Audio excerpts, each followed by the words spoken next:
This exercise is the incline dumbbell chest press. In this video, I'm going to run you through a few coaching cues that I've used over the years to make this exercise the most effective and as safe as possible. The main muscle of this exercise is going to be your chest muscle. Because of the incline on the bench, it's going to try and work more of the upper chest. The first thing we're going to run through is the 4 points of contact, which is the exact same as the flat bench version. You want your feet on the floor, you want your bum against the bench, you want your upper back against the bench, and you also want your neck and the back of your head on the bench. Just like the flat bench version, the most important thing here is going to be retracting the shoulder blades back and down, opening up that space for the chest, because you'll notice when we get into the exercise that if you don't keep your shoulder blades pinned together and backed out of the way, that your shoulder's going to start taking over this movement, and this is where you start getting aches and pains. So to make this exercise as safe and as effective as possible, you want to make sure that you're retracting the shoulder blades back and down, squeezing them together the whole way throughout the movement and keeping them out of the way so there's loads of space for you to work the chest. In most gyms, you might have an incline bench that's preset, or you might have some adjustable benches.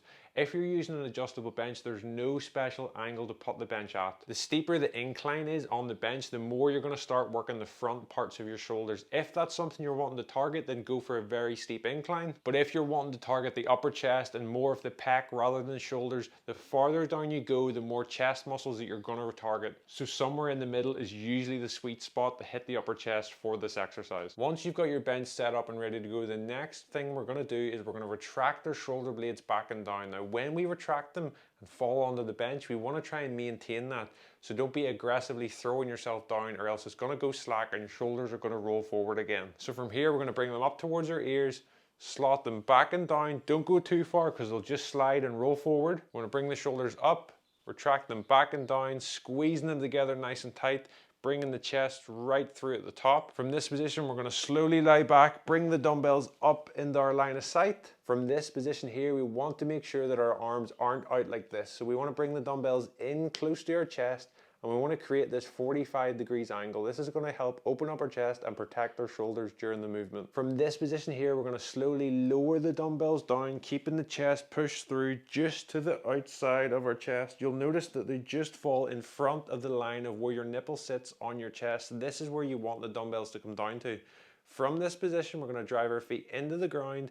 Think about squeezing our chest muscles together and bringing the dumbbells back right up to the starting position. We want around a 3 second or a 4 second negative. So you're going to go 4, 3, 2, 1 on the way down, and then 2 seconds on the way back up. When we're coming back up from the bottom position, we want to think about squeezing our chest up and together as if you're trying to squeeze a pencil between your chest. This will really contract the chest muscles and allow you a good squeeze. Things to look out for is don't be bringing the dumbbells down super low and trying to press them back up. If the dumbbells are too low, you'll notice that the front of your shoulders will roll forward and it'll feel more like a shoulder movement than it does a chest exercise. When you're low on your dumbbells, you want to make sure you've got control the whole way throughout the movement, but you also want to make sure that you don't go too far down to the point where you lose tension in your chest. Look at me, I've gone too far down, there's no tension in my chest at all, and now I'm just having to drive it back up with my shoulders. If we lower the dumbbells down slowly, you will be able to feel where that tension is lost if we go too deep. For each person, that's slightly different. For me, that's here. If I go any deeper, I lose tension in my chest. So just be aware there is a limit to how far you can come down with most exercises. And that is exactly how you're going to perform an incline dumbbell chest press.